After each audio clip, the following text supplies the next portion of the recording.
اعوذ باللہ من الشیطان الرجیم بسم اللہ الرحمن الرحیم وبہ نستعین وہو خیر ناصر ومعین وصلی اللہ علی سیدنا محمد وآلہ الطاہرین واللعن الدائم علی اعدائهم اجمعین اما بعد فقد قال الفصل الثالث في النبوة فإن قيل حكمة الله تقتضي نسب الأنبياء والرسل أم لا فالجواب تقتضي ذلك وتوجبه فإن قيل ما حد النبی وما حد الرسول. گزشتہ ہماری بحث دو فصلوں میں تھی جن کے سوالات اور جوابات آپ لوگ جان چکے ہیں. پہلی فصل میں اللہ تبارک و تعالیٰ کی معرفت اور اس کی صفات ثبوتیہ اور صفات سلبیہ کے متعلق گفتگو کی گئی. دوسری فصل میں عدل الہی کے بارے میں بیان کیا گیا. یہ تیسری فصل نبوت کے بارے میں ہے. سب سے پہلے ہم لفظ نبوت کے بارے میں بات کرتے ہیں. نبوت اگر بتشدید واو ہو تو اس کا مطلب ہے علو. نبی اگر کہا جائے چونکہ یہ صفت مشبہ ہے اور علی کے وزن پر نبی نبیون بھی نبیون تھا، علی کی طرح علیون تھا. واو کو یا کو یا میں ادغام کیا گیا، نبی بن گیا. نبی یعنی عظیم، وہ انسان جو عظیم ہو اسے نبی کہا جاتا ہے. یہ لفظ کے اعتبار سے نبی یعنی بالا رتبے والا، عظیم الشان. اس کو کیا اگر نبی کہیں نبأ سے لے لیں یعنی محموز اللام لے لیں اس کو، تو اس کا مقصد یوں نکلے گا کہ یعنی خبر دینے والا. نبی یعنی خبر دینے والا. اور اسی وجہ سے کہ نبی ہے، تعریف نبی میں بھی یوں ہی بیان کرتے ہیں کہ هو الانسان، النبی هو الانسان. نبی وہ انسان ہے المخبر عن اللہ تعالی، جو اللہ کی جانب سے خبر دینے والا ہو، بغیر واسطۃ احد من البشر، بشر میں سے کسی بھی ایک کے واسطے کے بغیر. تو بس اس بنا پر نبوت اور نبوت، نبوت خبر دینا، نبوت عظیم شأن ہونا. نبی یعنی عظیم شان انسان، نبی یعنی خبر دینے والا شخص. نبوت کی دو قسمیں ہیں، ایک نبوت عامہ ہے، دوسرے نمبر پر نبوت خاصہ. نبوت عامہ کا مطلب یہ ہے کہ آیا نبی کے بھیجنے کی ضرورت ہے یا نہیں، بعثت انبیاء کی ضرورت ہے یا نہیں ہے ضرورت. یعنی اصل ضرورت بعثت انبیاء سے جو بحث ہوگی اس بحث کا نام بحث نبوت عامہ ہے. اور وہ بحث جو کسی خاص نبی کی نبوت کو ثابت کرنے کے لیے جو بحث انجام دی جاتی ہے اس بحث کو ہم نبوت خاصہ کا نام دیتے ہیں. بس جب یہ واضح ہو چکا کہ اصل ضرورت بعثت انبیاء سے جو بحث کی جائے اسے نبوت عامہ کہتے ہیں. اور اس میں اب سوال ہوگا قبل اس کے کہ ہم کتاب کے سوالات کے جواب دیں کہ آیا فی ذاتی انبیاء کا منسوب کرنا، رسولوں کا بھیجنا اچھی چیز ہے یا نہیں ہے؟ حسنون باصطلاح علم کلام یا حسن نہیں ہے، کیونکہ بعض چیزیں حسن ہیں فی حد ذاتی ہی فی حد نفسی ہی ذاتن، بعض چیزیں حسن ہیں اور بعض چیزیں ذاتن قبیح ہے. بس وہ چیزیں جو ذاتن حسن ہیں ان میں سے ایک مسئلہ ہے جو بعثت انبیاء ہے. تو بس جو یہ سوال کیا گیا کہ آیا ذاتن انبیاء کا نسب کرنا، رسولوں کا بھیجنا حسن ہے یا نہیں، تو ہم کہتے ہیں حسن ہے. اب یہاں سوال ہوگا کہ کیوں حسن ہے، دلیل کیا ہے اس کے حسن پر؟ کہتے ہیں دلیل بہت ہے. کیوں؟ کیونکہ بے شک انبیاء علیہ السلام کا بھیجنا، رسولوں کا بھیجنا، انبیاء کو نسب کرنا بہت سارے فوائد پر مشتمل ہے. اور ہر وہ چیز جو بہت سارے فوائد پر مشتمل ہو اور تمام مفاسد سے دور ہو، اس طرح کی چیز یقیناً حسن رکھتی ہے. یعنی وہ چیز جس میں کسی طرح کا مفسدہ نہ ہو، کسی طرح کا نقص نہ ہو، کسی طرح کا عیب نہ ہو، تمام کے تمام فوائد پر وہ مشتمل ہو، ایسی چیز یقیناً بحکم عقل حسن ہوتی ہے۔ تو بس یقیناً نبیوں کا نصب کرنا، انبیاء اور رسول کا بھیجنا چونکہ مصالح اور مصالح عدیدہ پر مشتمل ہے، تمام مفاسد سے خالی اور عاری ہے، جس کے نتیجے میں ہم یہ کہتے ہیں کہ انبیاء کا بھیجنا، رسولوں کا بھیجنا کیا ہے؟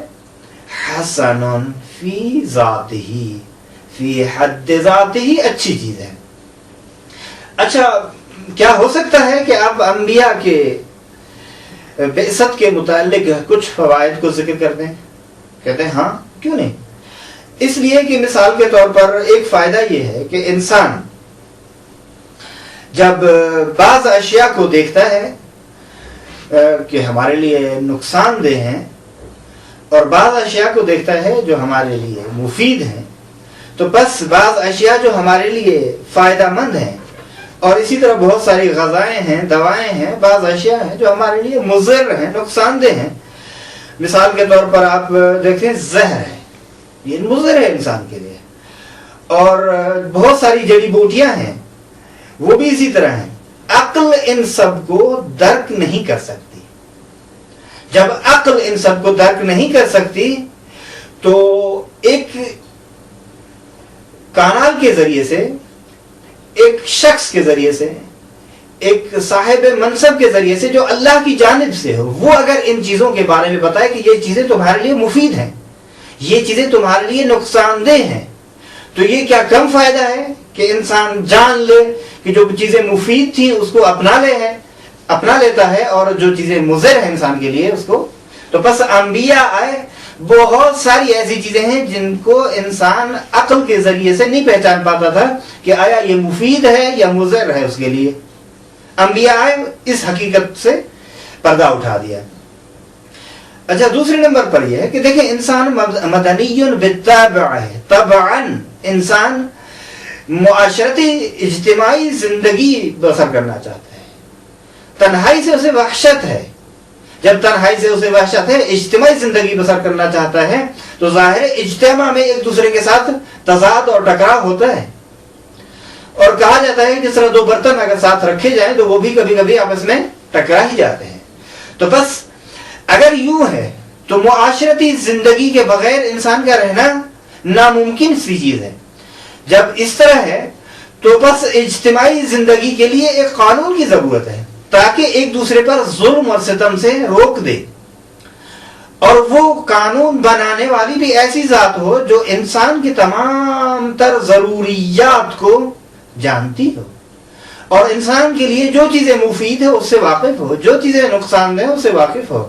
تو بس قانون دان، قانون شناس، قانون کا بنانے والا وہ ذات پروردگار ہے، وہ ذات جو علم لامتناہی ہے، جس کا یعنی اس کے علم کی کوئی حد نہیں ہے، لامحدود علم کا مالک ہے۔ وہ قانون اگر بنائے انسان کے لیے تو یقیناً اس کا قانون مفید ہوگا انسان کے لیے۔ تو اب قانون بن گیا، یہ قانون کیسے پہنچے گا؟ یہ قانون پہنچے گا کسی ذریعے سے، اور انبیاء کو اللہ نے بھیجا تاکہ یہ قانون پہنچا دے۔ تو بس یہاں سے نسب انبیاء اور رسول کا ایک سلسلہ ہمارے لیے واضح ہو جاتا ہے کہ کیا مقصد تھا کہ اللہ نے انبیاء کو بھیجا، اور انبیاء کو بھیجنا اچھی چیز ہے یا نہیں ہے؟ تو ہم نے کہا ہاں اچھی چیز ہے، کیونکہ بہت سارے فائدے ہیں اس میں۔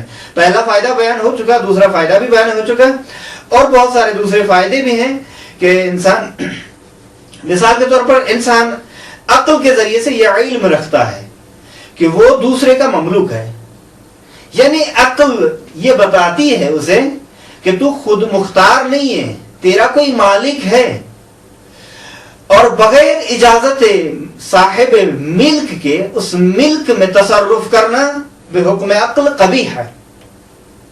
دیکھیں بہت اچھی چیز ہے جو بیان ہو رہی ہے۔ اگر بعثت انبیاء نہ ہوتی تو حسن تصرفات معلوم نہ ہوتا، کہ کہاں کہاں تصرف کرنا ہے اور کہاں کہاں تصرف نہیں کرنا. تو بس انبیاء نے آ کر بتایا کہ ان چیزوں کو تصرف کرنا صحیح ہے, اس چیز کو تصرف کرنا صحیح نہیں ہے. لہذا یہ کم فائدہ ہے کہ انسان کی پریشانی کو دور کر دے. انسان نہیں جانتا تھا کہ کس چیز کو, چونکہ وہ مطلقاً جانتا تھا کہ بغیر اجازت کے تصرف صحیح نہیں ہے. اب کس چیز میں اجازت ہے, کس چیز میں اجازت نہیں ہے, یہ انبیاء آ کر بتاتے ہیں. لذا بہت عظیم فائدہ ہے بعثت انبیاء کا. دوسرے نمبر دیکھیں, اخلاق کے مراتب ہوتے ہیں اور اس کا تفاوت ایک بدیہی شے ہے, ایک واضح سی شے ہے جس سے انسان انکار نہیں کر سکتا. بس انسان کو ایک ایسے شخص کی ضرورت پڑتی ہے جو اخلاق میں اور سیاست میں ایسا سائس ہو, ایسا سیاست دان ہو جو انسان کے تمام فائدے اور تمام نقصانوں کو جانتا بھی ہو اور اسے آگاہ بھی کر سکتا ہو. لہذا اخلاق اور سیاست کی تعلیم میں کامل شخص ہو, ہر لحاظ سے کامل اور اکمل ہو, اور ایسا انسان کہ باضابطہ انسان ہو, ہر لحاظ سے منزلت کے اعتبار سے کمال کا انسان ہو, جس سے اوپر کوئی کمال نہ تصور کیا جا سکتا ہو, ایسا ہے. تو بس نتیجتاً یہ کون بتائے گا, یہ چیزیں, یہ سیاست, یہ اخلاقیات, یہ ان کی تعلیم کون دے گا؟ اور اسی وجہ سے آپ دیکھتے ہیں انبیاء کی بعثت کا ہدف قرآن کریم میں تعلیم بیان کیا گیا ہے, تعلیم کتاب اور حکمت اور تزکیہ نفس بیان کیا گیا ہے. انشاءاللہ قرآن کریم کے حوالے سے ہم بیان کریں گے. اچھا, ایک اور فائدہ دیکھیے, اللہ تبارک و تعالیٰ نے انسان کو خلق کیا, یقیناً خلق کرنے کا کوئی مقصد بھی ہے, اور وہ مقصد بغیر قانون کے نہیں ہو سکتا. یعنی بغیر اس کے کہ قانون بنایا جائے وہ مقصد حاصل نہیں ہو سکتا. قانون بھی بن گیا, قانون پہنچ بھی گیا. اب جو قانون پر عمل کر رہا ہے اسے ثواب دیا جائے گا, اور جو قانون کی مخالفت کی اور اسے عقاب دیا جائے گا. تو یہ اطاعت پر ثواب اور ترک اطاعت پر عقاب جو ہے, اس سے کون آگاہ کرے گا؟ کیونکہ اسے پتہ نہیں ہے خود کہ کون سی چیز میں ثواب ہے, کون سی چیز میں عقاب ہے. اور وہ جانتا ہے اطاعت ہے, یہ عقل اجمالاً جانتا ہے عقل کے ذریعے سے, لیکن ان کی جزئیات اور تفاصیل سے واقف نہیں ہے, جس کے ذریعے سے بس یہ مکلف بعثت انبیاء کے ذریعے سے اس حقیقت سے واقف ہو جاتا ہے کہ بہت ساری چیزیں ایسی ہیں فلاں فلاں فلاں فلاں جو اللہ تبارک و تعالیٰ کی اطاعت سب شمار کی جاتی ہے, اور یہ چیزیں ایسی ہیں جنہیں اللہ کی معصیت شمار کیا جاتا ہے. بس جب اس بعثت کے ذریعے سے اس مطلب کو یہ سمجھ لے گا, اس پر عمل پیرا ہوگا, تو اس کے نتیجے میں اسے ثواب ملے گا, اور جو عمل پیرا نہیں ہوگا نتیجے میں اس کو عقاب دیا جائے گا. تو بس یہ کچھ فائدے تھے بعثت انبیاء کے جو ہم بیان کر چکے. اور اسی طرح ایک اور فائدہ بھی بیان کرتے چلیں کہ انسان اگر دیکھا جائے تو معاشرے میں ناقص بھی ہوتے ہیں, اور ان ناقص افراد میں جو استعداد ہوتی ہے اس کے مطابق اس کو کمال تک پہنچانا ہوتا ہے, اور یہ بھی انبیاء کے ذریعے سے ممکن ہے. بس مجموعی طور پر یہ چند فائدے تھے جو بعثت انبیاء پر مترتب ہو رہے تھے, ہم جن کو بیان کر چکے. تو اس اعتبار سے ہم اب اصل کتاب کی جانب آتے ہیں. اصل کتاب میں جو مطالب بیان کی گئے اس کو کچھ چند سوالات کی صورت میں بیان کرتے ہیں. اس فصل میں چند سوالات ہیں, یعنی کلن ٹوٹلی طور پر 15 سوال ہیں جو اس بحث نبوت انبیاء علیہ السلام کے بارے میں ہیں. سب سے پہلا سوال یہ ہے کہ آیا اللہ تبارک و تعالیٰ کی حکمت نسب انبیاء اور رسل کی مقتضی ہے یا نہیں ہے؟ یہ سب سے پہلا سوال ہے اس کتاب میں. دوسرا سوال یہ ہے کہ اصل نبی کی تعریف کیا ہے, رسول کی تعریف کیا ہے, یہ تیسرا سوال یہ ہے کہ اصلاً دلیل کیا ہے کہ انبیاء علیہ السلام کا واجب نصب کرنا. تمام ان سوالات کو ہم انشاءاللہ تفصیل سے بیان کریں گے. آئیے کتاب کی عبارت کو بھی دیکھیں, اس کو بھی حل کرتے ہیں اور ان سوالات کا جواب بھی دیتے ہیں. سب سے پہلے فصل کی ابتدا میں یہ الفصل الثالث فی النبوہ, تیسری فصل نبوت کے بارے میں ہے. دیکھیں بتشدید واو ہے نبوت. پہلا سوال فَإِنْ قِيلَ, اگر کہا جائے, اگر پوچھا جائے, اگر یہ آپ سے معلوم کیا جائے کہ حکمت اللہ تقتضی نسب الانبیاء والرسل ام لا, اللہ تبارک و تعالیٰ کی حکمت انبیاء کے اور رسول کے نسب کی اقتضا کرتی ہے یا اقتضا نہیں کرتی. سوال سیدھا سا سوال ہے, تو ظاہر آپ یہی جواب دیں گے نا کہ ہاں وہ حکمت تقاضا کرتی ہے اس کا اور اسے حکمت واجبی کرا دیتی ہے. صاحب کتاب نے بھی یہی جواب دیا ہے جو آپ دے رہے ہیں. وہ کیا ہے؟ تقتضی ذالک وتوجبہ. فالجواب, اس سوال کا جواب یہ ہے کہ اللہ تبارک و تعالیٰ کی حکمت اسے واجب قرار دیتی ہے اور اس نسب انبیاء اور رسول کو اقتضا بھی کرتی ہے. پس مقتضی نسب انبیاء و رسول بھی ہے اللہ کی حکمت, اور اللہ کی حکمت اس نسب کو واجب بھی قرار دیتی ہے. دوسرا سوال یہ ہے کہ فَإِنْ قِيلَ مَا حَدُّ النَّبِيِّ وَمَا حَدُّ الرَّسُولِ, نبی کی حد کیا ہے, رسول کی حد کیا ہے. حد یعنی ڈیفینیشن, حد یعنی تعریف. اچھا تعریف کیا ہے رسول کی, تعریف کیا ہے نبی کی, یہ سوال ہے درواقع. دو سوال ہیں, انہوں نے ایک ہی میں دو سوال کو بیان کیا ہے. یعنی اس طرح بیان کیا جا سکتا ہے دو طرح سے. نبی کی تعریف کیا ہے, دوسرا سوال رسول کی تعریف کیا ہے. انہوں نے ملا کر کہا ہے نبی اور رسول کی تعریف کیا ہے. بس جواب کیا ہے اس کا؟ دیکھیں نبی اور رسول میں کچھ مشترکات ہیں. قبل اس کی کہ ہم جو کتاب میں ہے اس کو بیان کر دیں, ہم مشترکات بیان کرتے ہیں. سب سے پہلا جو امر مشترک ہے رسول اور نبی کے درمیان میں وہ یہ ہے کہ وہ دونوں انسان ہوتے ہیں, یعنی بشر ہیں, انسان ہیں. اچھا جب انسان ہیں لیکن عام انسان نہیں, جس طرح پہلے میں بیان کر چکا ہوں, عظیم الشان انسان, ایسے انسان کہ جو اپنے دور میں بے مثال انسان سمجھے جاتے ہیں اور اللہ کے نزدیک انتہائی مقرب انسان. عام انسان کی بات نہیں ہو رہی ہے, ویسے بشر کی نہیں, وہ بشر ہیں جن کی طرف وحی کی جاتی ہے, جس طرح قرآن کریم کی نص بھی اسی پر ہے. تو سب سے پہلے کہ وہ انسان ہوتے ہیں, عظیم الشان انسان ہوتا ہے نبی بھی اور رسول بھی. یہ پہلا مشترک مطلب ہے. دوسرا یہ کہ المخبر عن اللہ تبارک و تعالی, رسول بھی مخبر عن اللہ تبارک و تعالی ہوتا ہے, نبی بھی مخبر عن اللہ, یعنی یہ خبر دیتے ہیں اپنے ذاتی نفسیات اور اپنے ذاتی نفس کی خواہش کے مطابق خبر نہیں دیتے. یہ وہی خبر دیتے ہیں جو اللہ چاہتا ہے, جو اللہ کہتا ہے, جو اللہ پیغام دیتا ہے, یہ اسی پیغام کو پہنچاتے ہیں, یہ اسی کی خبر دیتے ہیں جو اللہ کے نزدیک ہے, اللہ کی جانب سے خبر دینے والے ہوتے ہیں. یہ دو چیزیں. تیسری چیز ہے بغیر واسطۃ احد من البشر, بغیر کسی بشر کے واسطے کے, کسی ایک کا بھی واسطہ درکار نہیں ہوتا, بلا واسطہ اللہ کی جانب سے خبر دیتے ہیں. ہاں اگر واسطہ ہوتا ہے تو وہ فرشتے وحی واسطہ ہوتا ہے, کوئی انسان واسطہ نہیں ہوتا اس سے. اچھا یہ ہے مشترکات. اور کچھ چیزیں جو امتیازی حیثیت رکھتی ہیں ان میں وہ یہ ہے.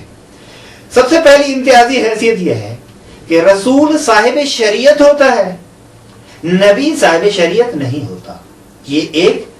دوسرے نمبر پر یہ ہے کہ رسول مأمور ہوتا ہے تبلیغ اوامر الہی اور نواہی الہی, یعنی اللہ کی جانب سے جو اوامر اور نواہی اسے دیے جاتے ہیں اور کسی قوم تک پہنچانے ہوتے ہیں, اس کو حکم دیا جاتا ہے کہ یہ اوامر اور نواہی اس قوم تک پہنچا دے، لیکن رسول میں یہ ضروری نہیں ہے، نبی میں یہ ضروری نہیں ہے کہ یہ معمول بھی ہو، بس رسول میں ضروری ہے کہ وہ ابلاغ کرے، وہ تبلیغ کرے، وہ پہنچا دے اس پیغام کو کسی بھی قوم تک، لیکن نبی میں یہ ضروری نہیں ہے۔ اور انبیاء اور رسل میں اگر نسبت دیکھی جائے منطق کے اعتبار سے تو اس میں عام خاص مطلق کی نسبت ہے، یعنی ہر رسول نبی ہے، کل رسول نبی، لیکن کیا ہر نبی رسول ہے؟ نہیں، بعض نبی ایسے ہیں جو رسول ہیں، بعض نبی ایسے ہیں جو رسول نہیں ہیں۔ تو بس عام خاص مطلق کی نسبت ہے، نبی اور رسول میں یا انبیاء اور رسول میں ایک ہی بات ہے، انبیاء اور رسول کہہ دیں تو یہی نسبت باقی رہے گی۔